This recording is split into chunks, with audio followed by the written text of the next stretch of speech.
last time we were together, you had given me the word clarity, last month actually. And the question that I guess that I wanted to ask you was that we've been talking a lot about being on our high-flying disc and maintaining that. And I'm curious to know, with coworkers or relationships or people that we have in our life, if they're having a really tough time or a go at something and they're in a really kind of negative state or a negative place, I'm curious, I would like to know, what can I do, to not be at the effect of that, to be able to maintain that high-flying disc state? And then also, what could I do to help that person, if anything?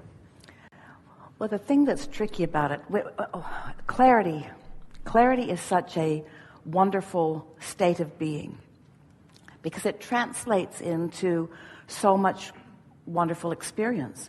When you're clear-minded, you are more effective and more efficient. You are a better communicator. In other words, clarity really means aligned. Alignment and clarity are the same word, but clarity is more the physical effect of alignment. It's more, we would say that clarity is like the manifestation of alignment. And so and the way to feel that is just feel the difference between clarity and confusion, and just ask yourself which you prefer. And that sort of foggy feeling, or that sort of stumbling around, not being clear about something, as compared to clarity. Clarity is such a wonderful feeling. And so it's something that you accomplish through deliberate focus. In other words, clarity is the result of a lot of momentum that is absent of resistance. And so then when you focus upon someone who is having a hard time, you are doing exactly the opposite. You got to a place of clarity by not focusing on that, and you will not maintain a place of clarity when you then do focus on that. That's as clear as we can be. So how does that fit in, Abraham? How do I be an uplifter? I want to be an uplifter. How do I be an uplifter? And we say, you just have to make sure that the attention that you give to any subject does not disrupt your clarity. And in time, you just find yourself here. Oh, you're really going to like this. This is the best way of explaining this. So, do you acknowledge that your greatest value to others comes to them from you, or is influenced from you when you are on your high-flying disc? Yep. So, and do you acknowledge that most people are there and not there and there and not there and there and not there? So you're all sort of zigging and zagging around. And law of attraction is bringing you together. And so a lot of times you rendezvous with people that you care about, not on the high-flying disc, because let's say they're not there very often. So if you're going to have any kind of a meaningful relationship with some people, feels like you got to come down to Henryville where they are. And you feel committed to having relationships with some people, and so you're willing to sacrifice your high-flying disc in order to be where you need to be in order for them to hear you or you to hear them. But everybody is occasionally there, because everybody wakes up there. Sometimes you only stay for a split second, but everybody wakes up there. So what about the idea of you just being so consistently there that when they randomly show up there, you have a moment, instead of having your moments in frustration?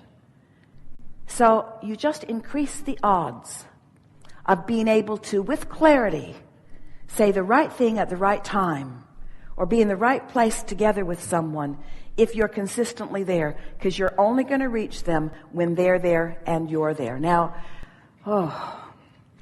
that sort of puts teaching and mentoring in a whole new place, doesn't it? Because so many teachers there are a lot of people that go looking for problems so that they can solve them.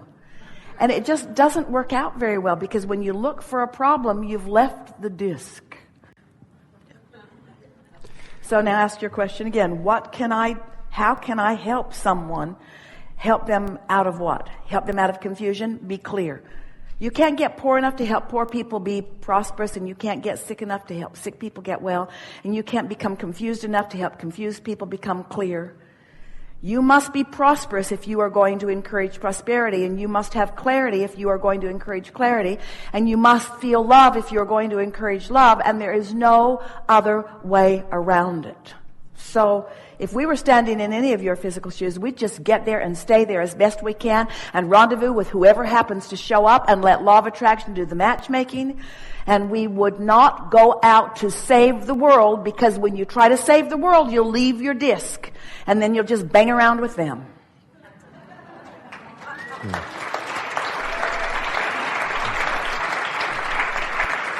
And no one wants to hear that. In other words, Esther knows that in her times of sadness and discouragement, once Jerry made his transition, that there were many people who were in their high-flying place that reached out to her, and she appreciates that they reached out. But they never connected with her unless she was in the vicinity. And she took that as her complete responsibility, you see. And so, do you ever like to be felt sorry for? Mm-mm. Do you ever want to be caught in your diminished moment? Do you want to be caught in your mistakes or caught in your down moments? You don't. You want the spotlight shined on you when you are at your best, you see. And you want to shine the spotlight on others from being at your place of being at your best, and when they are at their best as well. And if someone's chronically in that lower state and I maintain that higher state, then they're not very much in your life, are they? Because law of attraction doesn't put you together. And right. If you get together a lot, then your first two statements cannot be accurate. If they're chronically there, and you're chronically not, and you're chronically together, somebody's chronically not where they chronically think they are. Yeah.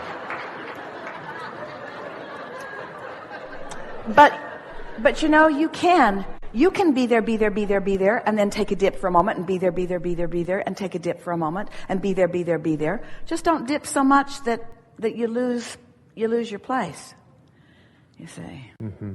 So we're not asking you to not help people. We're asking you to get on your high-flying disc and then think about them. But it's easier to think about people who are having trouble when you're not with them, because when you're with them, what you're observing makes it difficult for you to maintain your we were talking about healing earlier, and we haven't talked about Jesus and healing for a while, but he was able to heal. There have been many, because he did not allow himself to see you in your sickness. Instead, he knew you in your wellness. And he didn't heal everyone. That's something that you're not talking about much when you tell that story. He couldn't heal those who were not in the vicinity. And when someone asked or thanked him, he said, "It is your faith that has made you whole. It was your proximity. It was your vibration. It was your expectation. It was your belief in me, maybe," is what he was saying. But something happened to change your vibration to a frequency that allowed for a moment the dog to get up. Yeah. Really good. Something more? If I may, just on a slightly different note, I've been listening to, I'm a consultant, and getting people to, and I was listening to one of your vibrational marketing talks, and it was about this person who was an artist, and he said, people love my art, they appreciate my art, but they don't really buy my art. And you said you're affirming exactly what's happening. And so I'm curious, would like to know if in helping people to make a decision, if I know that it's a good thing for them to do, I'm a bit insecure about like where my boundary is and helping them to make that decision, where I'll back off a little bit, and I would like to know if there's something I can do to improve upon that and do that better. Well, if the best that you can do and the most that you can offer to anyone is clarity. So when you focus upon something and you feel sure about it, then speak from your place of clarity. But of course, they have to rendezvous with you there. It's such an interesting thing.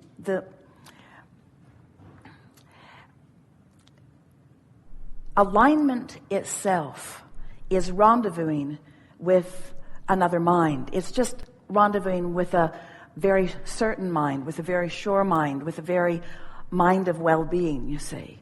So if you are consistently on your high-flying disc, when you offer encouragement of any kind to anyone, you're giving them the best that you can give them. And they'll hear it or they won't hear it, but you're giving them the best that you can give them. The question that we are hearing from you, we hear it often, is how can I help people to help themselves? How can I help people be in a better place? How can I help people to solve their problems? How can I help people feel better? And we say there's only one way of doing that, and that is you have to feel good yourself and see them as you want them to be. And so it could be helpful if you would do some imagining of people connecting to their broadest, sourciest of resources and before they make decisions. Quite often, when you're a consultant or a mentor or a teacher or a healer or a doctor or anyone that someone is looking to for guidance, so often they come to you in their weakness. Mm-hmm. They come to you because they're uncertain. They come to you because they're not clear. They come to you because they aren't clear and they want somebody who is. And so be clear. Tell them what you know. Tell them how you feel. Tell them what you're doing. Tell them what you'd do if you were standing in their physical shoes. And then say to them, but you got to feel like doing it. Because they can't, and this is the big thing. This is what you've learned. This is what your life experience has shown you. We love saying this to all of you. You can get into clarity. And you can advise someone about what you would do. And they might take the action because you told them to do it, but they won't get the results unless they're in the vibration that you are. Isn't that interesting?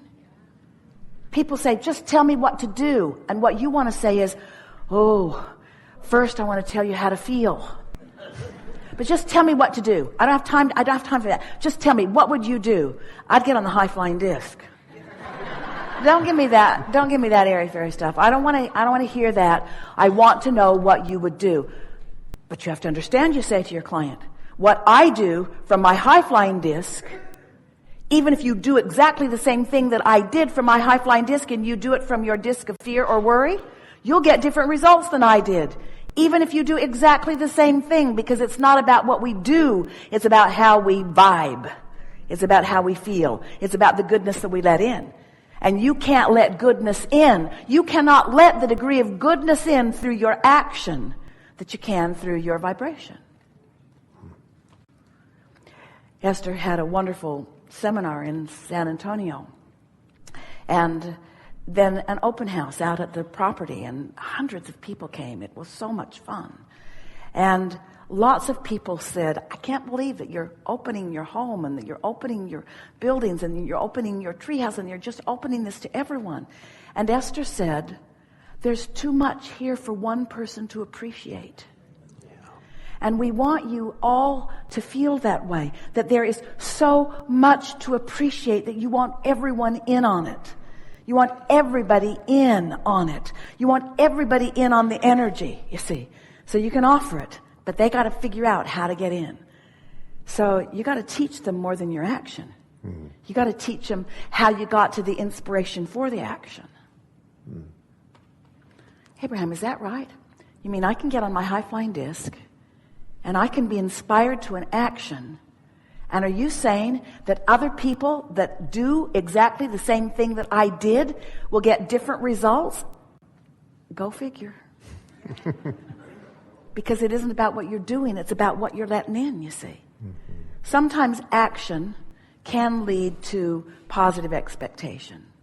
But mentoring based on action does not go very far. You got to mentor with your heart, with your vibration, with your knowing, with your clarity, with your clarity, with your clarity.